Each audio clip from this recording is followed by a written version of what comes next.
Hi friends, మనకి చాలా levels పడిపోతున్నాయి. మనకి ఎనర్జీ తక్కువైపోతుంది. పనులు చేసి అలసటగా అయిపోయింది.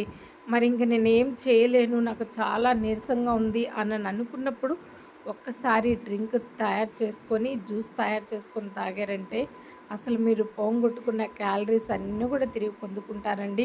మీకు నీరసం కానీ, అలసట కానీ మరి ఏది కూడా ఉండదు. అంత బాగుంటుంది. బయట మనకు కొంచెం నీరసంగా ఉందనుకోండి, బత్తాకాయల జ్యూస్ మనం తాగుతాం కదా, నీరసం తగ్గిస్తుంది.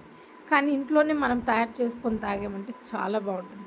మరి అదేవిధంగా ఇక్కడైతే మా బాబు అయితే ఈ జ్యూస్ చేశాడండి. చాలా బాగొచ్చింది.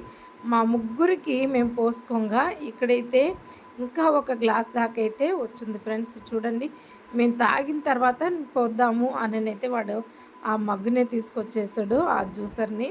చూసారు కదండి, ఎంత బాగుందంటే అంత బాగుంది. చూసారు కదా, బాగుంది బాగుంది అని అంటున్నాం. మేము తాగితే కదా, తయారు చేసుకొని తాగితేనే కదా అని మీరు అనుకోవచ్చు. ఎలా తయారు చేయాలి, ఏ విధంగా తయారు చేయాలని నెక్స్ట్ వీడియోలోనైతే నేను అప్లోడ్ చేస్తాను ఫ్రెండ్స్. ఈ యొక్క వీడియో అయితే మీకు నచ్చింది అనుకుంటున్నాను. నచ్చితే లైక్ చేయండి, షేర్ చేయండి, సబ్స్క్రైబ్ చేసుకోండి ఫ్రెండ్స్. బాయ్, నమస్తే, థ్యాంక్ యూ. మై